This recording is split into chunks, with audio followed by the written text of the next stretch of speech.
Hello, I'm Avery or Hazel or Kylie. You can just pick one, I don't care. Hello, I am Lily. And welcome to the From the Closet podcast. Today we are covering Elf as our first Christmas special of 2022. You can join us tomorrow for Home Alone. And I need to open the schedule to find out what we're doing next week because I forgot to look at that beforehand. Schedule. What is So, it? I don't need it. yeah, I don't need it. I need it. Yeah, I just completely forgot about it. But yeah, so obviously while that's loading, I'll go ahead and say this movie will contain spoilers for the movie. Yeah. The movie will contain No, spoilers for our podcast. yes, definitely. This podcast episode will contain spoilers for Elf. So if you have not seen it yet, you can head to the link in the description, which will take you to Just Watch, which itself will have links to every place you can rent or purchase or stream the movie. Our Just Watch link is to the US version of the site. However, if you use the app, it will automatically redirect you to your country's page. And if you use the website, you can change the country from the website page itself. You can join us next week for the SpongeBob SquarePants movie and Agents of S.H.I.E.L.D. Season 1. Oh, sorry, I'm So, still just look forward to imagining. those. I don't want to watch the movie. My favorite podcast is covering it, and watching the movie will spoil what I think the rating's going to be. Wow. Yeah, that would be a take. It would be a take for sure. It's one of the takes of all time. Yeah, and this is one of the movies of all time. God, But then man, again, I hate these Morbius. so is every. These jokes that spawn from Morbius. So is. That joke did not spawn from Morbius. I mean, I see it in a lot of, this That is one of joke the movies of predated- all time. Like, a lot when talking about Morbius. Yeah. It predates Morbius by a lot. But yeah, so also in the description down below, you'll find a link to our Patreon where you can vote on future episodes of this show, and you can get access to episodes of this show early, as well as episodes of our sister show, Off the Shelf, which is about books. You can get access to episodes of that show early. That podcast is exclusive to YouTube and Patreon. The And first episode just official in terms of when this is being recorded, the first episode of Off the Shelf just recently released on YouTube. That took a while. And yeah, it sure did, because I was just procrastinating. But also in the description, you'll find a link to Anchor.fm, which itself will contain links to every single platform that this podcast is on, as well as links to our Instagram and Twitter, where you can be notified when we release a new episode. With all that being said, please get out of here if you would like to avoid spoilers, but I don't know how you haven't seen this movie yet. Actually, so funny you should mention that. This was actually the first time I seen Elf. Are you serious? Yeah. All right. Well, let's get your thoughts on it, coming from the perspective of someone who's... I imagine you've heard a bit about this movie before, but... Yeah, obviously I've heard of it. No. Yeah. And I actually was really avoiding on just outright saying this when we were on a call, but the movie's just really all over the place, and I don't know if I like how much I like that. Like, the story structure is really I think that's kind of partly the... there, over there, and it's really hard just to gauge a focus on what's happening. This is just so... The way the story presents itself is so hyperactive, and when I'm trying not to be hyperactive, it's hard to focus on the movie instead of go off on YouTube and watch the Squid Sisters. Well, see, the thing is, like, the story is hyperactive because the main character is hyperactive. Like, he's literally got ADHD. And that ADHD is coupled on top of the fact that he never grew up. He's still, like, literally a kid mentally and emotionally and everything. He never had a social growing up at all. I think this is one of the cases where I can understand what the direction of why they did it. I don't exactly like the result of it. A lot of times through the movie, I would just get distracted because I couldn't. There's nothing for me to focus on in the movie. See, I have an appreciation for this movie, and I don't typically gravitate towards Christmas movies. That's true. You barely even gravitate to anything Christmas. You're the Grinch. Yeah. I'm sorry. I wouldn't go that far. I wouldn't because either, like but the Grinch was like I need to say it. The Grinch was like, I hate everyone and I hate everything, and I'm just like, I don't really care. I don't particularly like Christmas carols because I find them like overplayed and stuff. Well, I mean, the Grinch is also I don't really care, but I don't know if you like in the original Grinch movie. I think it was the original. Literally, everyone is singing their song so loud that he couldn't sleep. I think that would drive anyone to madness.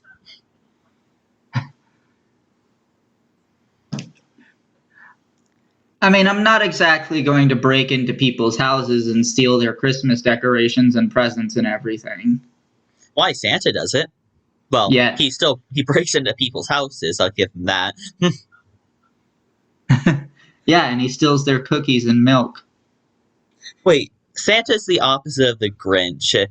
The Grinch breaks into houses and steals it, and then Santa breaks into houses and gives people Christmas decorations and other stuff.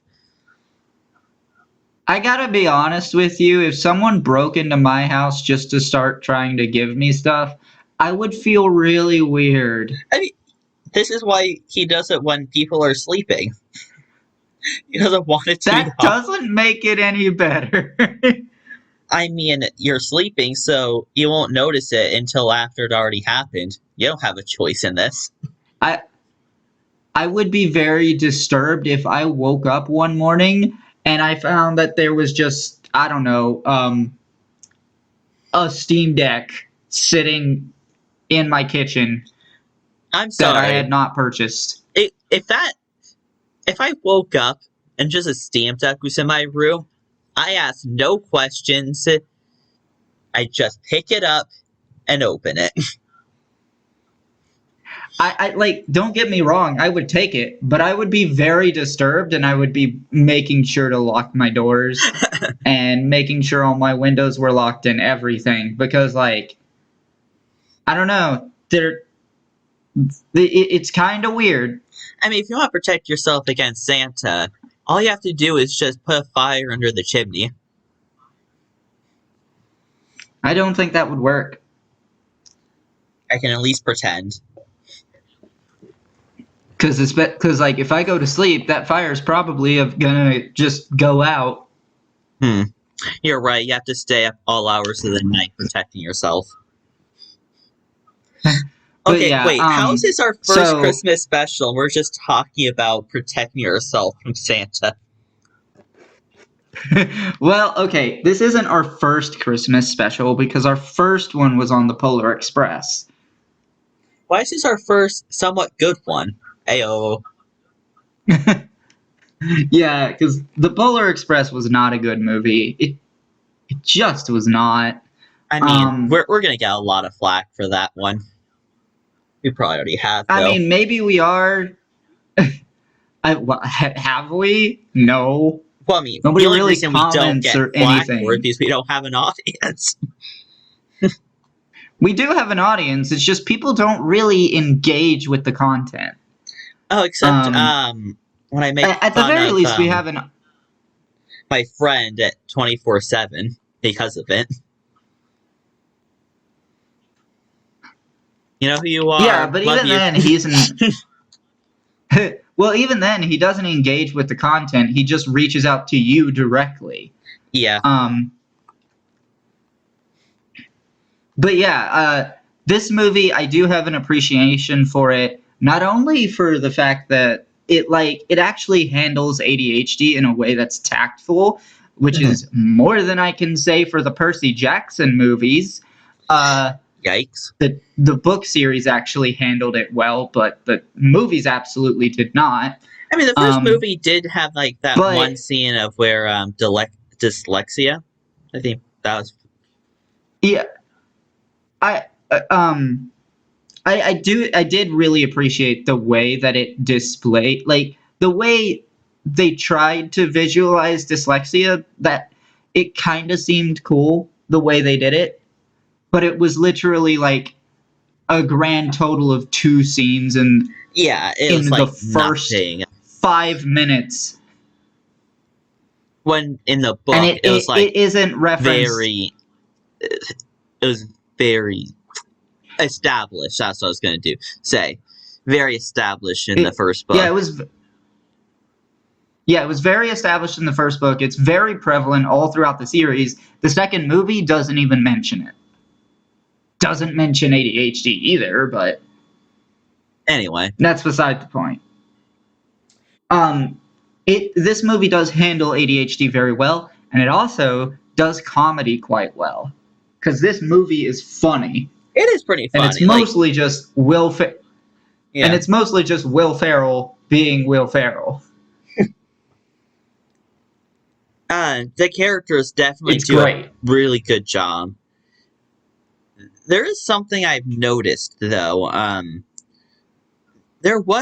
feel like there was some of that mid movie narration that I know you don't like. Was there? I can't remember. Because and obviously I'm trying to remember from like what yesterday. Um, like that old elf that was talking during the movie about the events, I guess. See, okay, I don't consider that narration because it actually cuts to him and you see him talking. And in the context of this movie, it's basically like the whole context is he is literally telling us the story Also, how does he know the story? Everyone was on because Earth. he's Buddy's adopted father. He's Buddy's adopted father. Buddy obviously told him. That's not a hard one to figure out.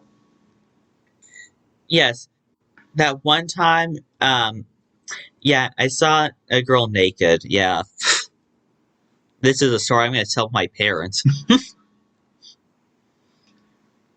Well, he didn't actually see her. Yeah, I mean, he saw her head, but that was it. But yeah, like I don't really, I don't really find that a problem. It was a problem in stuff like Artemis Fowl and The Last Airbender because it literally happens in the middle of the movie and is intended to just tell us things that happened instead of actually showing us. yes. In the middle of the desert, we were walking. Continue walking. That's where the heroes are. Thank God I'm not there. But yeah, I didn't find that to be especially an issue, but I also probably wouldn't have cared that much anyway because I don't really care about the story. I'm more in it That just makes sense. for the Yeah. comedy. Like yeah, I think the comedy is what sells this movie. I think, like, if I were to rewatch this movie, because obviously when I tried to watch this, all I was focused on, like, the story. Which, honestly, the story is not that good when you're trying to focus on it.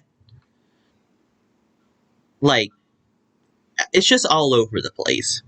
Like I keep saying. Just, yeah, focus on the comedy, focus on anything else. It probably isn't as scattered as, say, the Battle for Muni, because like that had shifting perspectives all the time. Uh, like, because the shifting And hell, perspectives almost felt like their own stories. This felt like, one thing is happening, does not get resolved, and then a completely different thing is happening. Like watching Iron Man 2,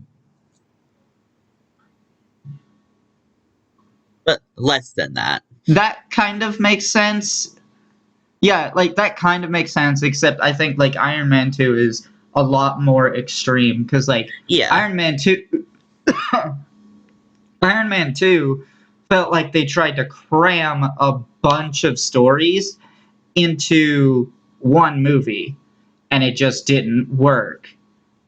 Whereas wait, and then wasn't part of Iron Man 2 also taking place around Christmas, or was that 3? I can't remember. I Huh. know it was one of them. Wait, yeah, I feel like. God damn it, I cannot remember now. And also, I think there's a It was connection 2. here. Uh, Hold on. I think there is a connection between the. Yes. Okay, I was right. This movie is directed by Jon Favreau, who also directed the Iron Man movies. Okay, then.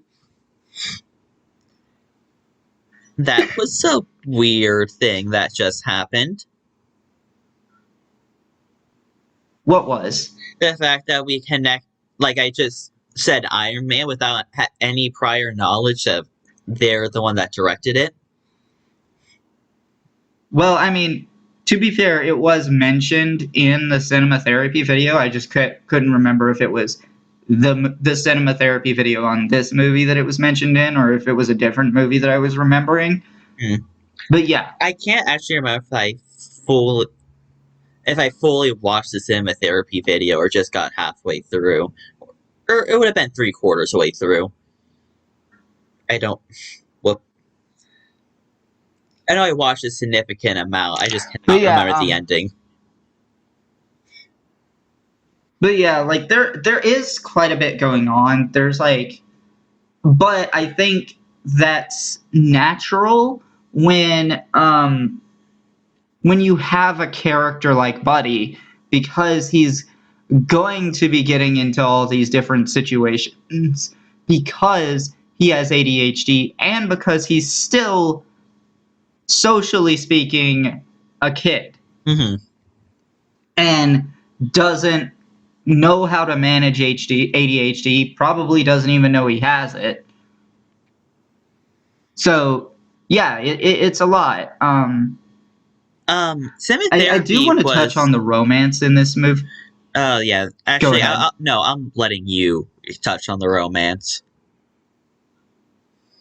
Okay, so part of me, the how do I put this? I actually don't. Okay, sure, it's an unnecessary romance. Sure, there's that element, but it kind of works in a really weird, funny way. I don't know. It was a little bit weird.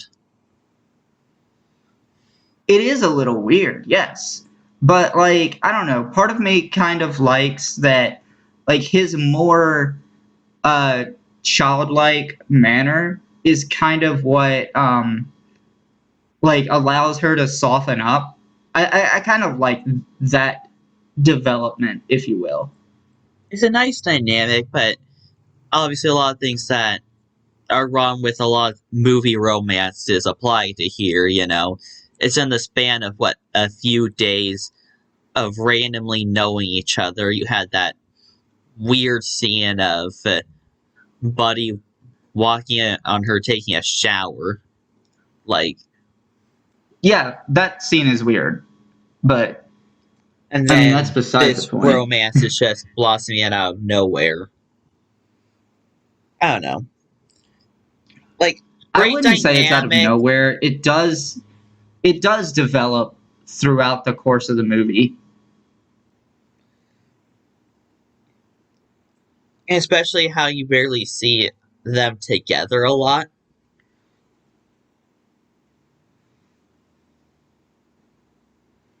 Anyway, so that's I just don't me. know. It's just, to me, I just thought it was kind of sweet, unnecessary, sure, but hey, it's whatever. I agree, yeah. It's not as problematic as some relationships we've covered on this show, like I this want to say show. it's Uh, problematic, in particular, definitely. Snow White and Just, Prince Florian. yeah, I want to say it's problematic at all. It's just very unnecessary because Hollywood needs a romance every movie. Yeah, I mean, like, there's been a number of problematic relationships we've talked about on this show. Snow White and Prince Florian, Fred Ugh. and Daphne, Velma and Shaggy. Just that, for some reason, those were the only ones I could think of. There's also been some really great ones that we've covered. Uh, Simon and Bram, Rapunzel and Eugene. Uh, Hell, even Scott and Ramona is pretty good. Like, it starts odd, and there is that whole thing where it started with Scott literally cheating on Knives, but that that relationship being a problem. Yeah, that relationship was better in the comics, I've heard. I haven't really heard much about the comics in general, but I mean, regardless, we've covered some not great ones and some really great ones, and I think this one here is somewhere in the middle. Hmm. Also, I've noticed Um, that I really do like romances in movies when I can detach myself away from it. Like Rio, Lady and the Tramp. They're not human, and I feel like I can find myself attached to their romances a lot more than if I could relate to them and first of all not relate because it's too fast. But we'll see. The romance in Rio works really well, in my opinion. I have problems with the romance in Lady and the Tramp, namely that it doesn't really develop that much. Um, I can like, find like there's it's not cute. really. It's not like at the end, but at the end of this movie, all I feel is like, okay, then that happened. Yeah. Well, I mean, that's the way I feel about Lady and the Tramp, because, like, you can't really point to any, like, the only real thing you can point to in that movie is the spaghetti scene. That's the only significant, like, memorable thing that happens as part of the development of their relationship. Oh, that was That's a good it. song, though. I mean, Oh other yeah, and um, animal-based movies that have romances that I suddenly cannot remember at this point in time. I really can't. I mean, I don't think. To be fair, though, I don't think any relationship that we have covered on this show has been quite as problematic as the one in The Parent Trap. Oh God, no, yeah. I Yeah, think the that one the is. best romance, and I know you would agree with this, but I think the best romance that we have covered on the podcast is the one Entangled. Oh yeah, absolutely. That one is no question the best romance that we have covered, and it might stay that way for a while. It it's so good. Like, seeing as, like, we're around Christmas time, it just kind of reminds me that Hmm. I am deeply upset that way more people latched on to Frozen than Tangled, despite how significantly better Tangled as a movie. And I really do think it's because the songs in Frozen are just generic pop songs. And that's the only reason it got as popular as it did. Yeah, Let It Go is definitely oh my god, there's a Bo Burnham song that makes fun of the pop industry. There's also a Bo Burnham song that makes fun of literally Yeah, every industry, but the country songs are my favorite. But that's just its own thing. We need to get back to Elf. So I want to talk about this writer character that shows up, and he's like really short, and I'm just like, y'all really couldn't hire a short actor. Instead, you had to take someone who was regularly sized and CGI his head onto a shorter person, and it looks fucking weird. Oh yeah, it looks super weird, but I don't know, I kind of like that when he's just throwing hands. I did think it was funny when he was just like beating the shit out of Buddy. That was funny. Like, it's one of those things I was talking about with like the comedy in this movie being excellent. And the thing that I appreciate is that like the short person is the subject of the joke, but the butt of the jokes is Buddy. yeah. It's Buddy not being And able like, to understand basic things. yeah, like I don't think it comes across as offensive to short people. Especially when Buddy got the shit kicked out of him. Yeah. And like also the fact that Buddy, like the things he's saying aren't out of malice at all. Mm-hmm. I don't know. It just didn't seem like it would offend people. And I'm someone who has been called short a lot. Granted, that was before I came out as trans. For a guy, I'd be considered short. For a girl, I'm average. Yeah, I'd be tall for a girl, so not that tall. I'm not above 6, so would I be I mean, to almost be fair, average, above average? average for a woman, average for a woman is 5'5", which is right where I'm at least here in America. So I would be above average, yeah. Not above 6 though, almost above 6, not Yeah. above 6. I actually had a math teacher that like she was like 6'3". Oh my god! No, I had a teacher that had like to duck under doorways. That's how tall he was. Yeah, and the thing is, like, I actually met this teacher's husband, and he was taller. Oh my god! Jesus. He was like 6'5". Yeah, we have not talked about the movie at all, but we have at the same time because We have the talked about movie is that it's comedy.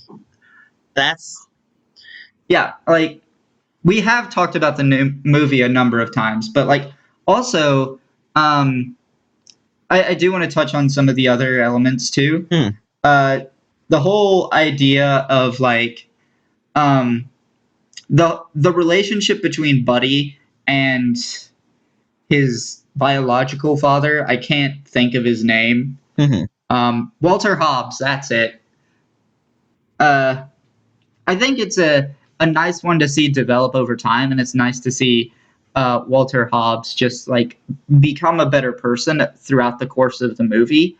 And it just feels so good when he finally tells like the head of the board, "Up yours," and quits. now we're talking about that. There is something about that just rubs me the wrong way. Of like what really inspired him to do that? Buddy was a pain in his ass for so much in the movie. Like, he owed Buddy nothing. He almost got him. No, he got him fired from his job, which that does not bode well in this economy. He didn't really get him fired from his job. And I mean, let's be real. Even if Buddy had never shown up, he would have been fired if maybe a week or two later anyway. Yeah, that's another thing. He just sucked at his job anyway. Well, no, the writers. Oh my god, he had terrible writers. Yeah, that was the problem. But like, I don't know, like there is development throughout the course of the movie, and I think it's actually really decently executed. And I don't know. I personally enjoyed it. I also really liked the little brother character. He's not as realistic of a child as Lilo, but then again, no other child character is. So, I mean, you're literally expecting the best out of this person. I don't think that's realistic. You can't compare everything to Lilo.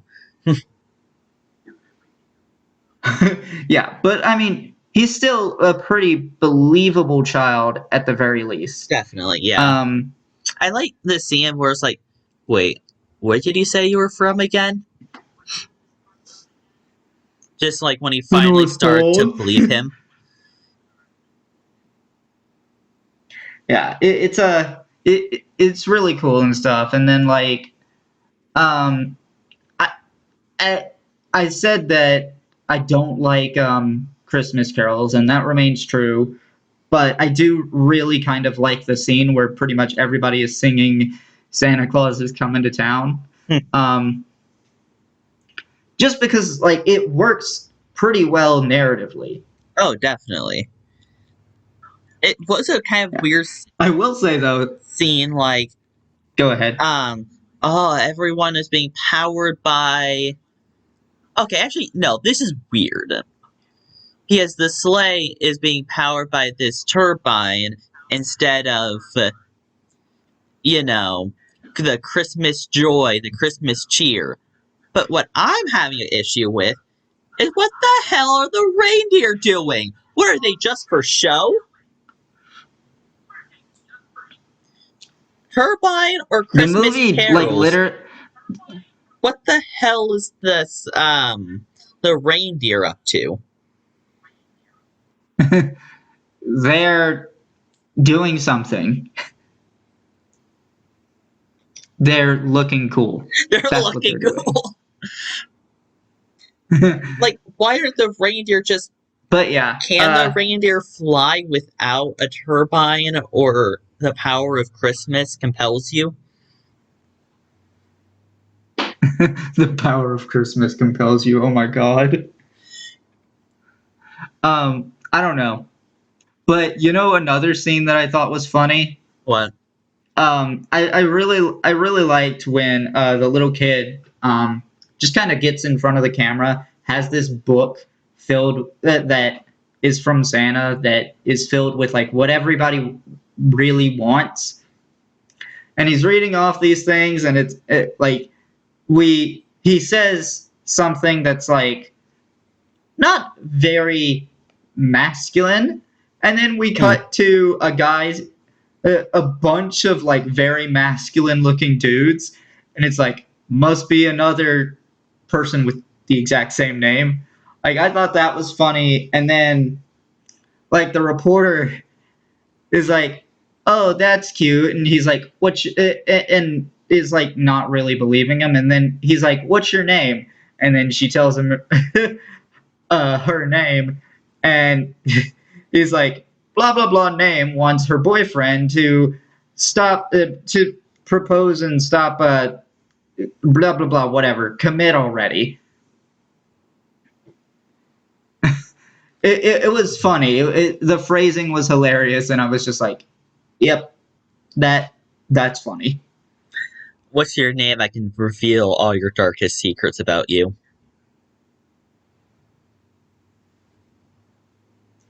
You can't reveal my dark secrets because I don't particularly have any anymore.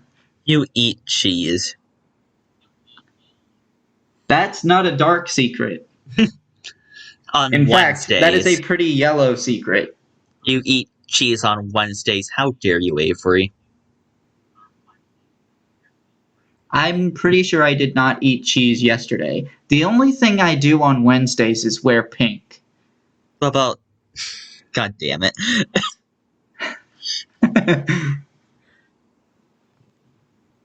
How did you See, slip in a reference that was a there? good response. How did you slip? Because that's what I'm good at. But yeah, I do think this movie is pretty good. It's I don't know. I don't gravitate towards Christmas movies very often, but I do think this is one of the best ones. Makes sense.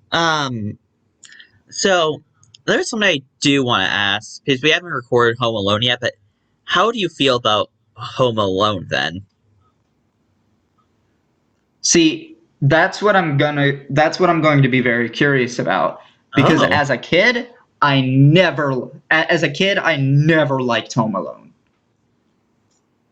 I guess you'll just have to. I'll have to see tomorrow, And and you'll also have to see tomorrow as well, viewers. yes, we will have to see. But anyway, let's talk about the critic ratings if you don't have anything more to say.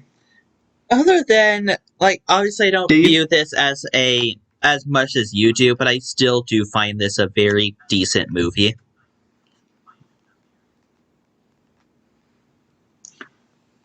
I mean, still, it's not going to score extremely highly for me. I Okay, do think it's one of the best Christmas movies, but but that's like, bear in about it. mind, I don't really enjoy Christmas movies that much. Yeah, Yeah. All right. So, IMDb gives this movie a 7 out of 10. Rotten Tomatoes gives it 85%. Metacritic has it at 64%. that's too low, You know, honestly, honestly. I'm starting to just not be. Yeah, like, honestly, I'm starting to just not be shocked at low Metacritic scores anymore. It's like, I'm sure there's like 3 or 4 review sites out there that are just rating these movies way too low and dragging down the average for Metacritic. Yeah. But anyway, 88% of Google users like this movie. Honestly, the more we're going along, the more I'm So, less trusting on Metacritic scores. What was that, O? I mean, the, I said so, not oh, but yeah, like, with regard to Metacritic, I do trust them more when it comes to games, especially the audience score. I do look at the critic score too, but I always just like kind of bear in mind that IGN is also like one of the sites that they pull from. So How cringe, am I it's right? not always a good measure. Yeah, like I don't think Metacritic is always a good measure. I do think it's worth always looking at both scores, and I don't know which one Google brings up, but I would assume it's the critic score because Probably, yeah. can't imagine the audience score for Elf being in the 60s. And now, bringing it home, I would have to say this is a 7 point. I'm sorry, Elf, I have to go with 7.3. Just not a movie for me, See, honestly. see, see. The funny thing is, I was giving this movie a 7.2. Holy Jesus. Then again, I've always been more like Like I do. I've always been more attuned to like the Christmas. You know, you hate Christmas, probably because you live in the South. You always have to deal with it more than I would.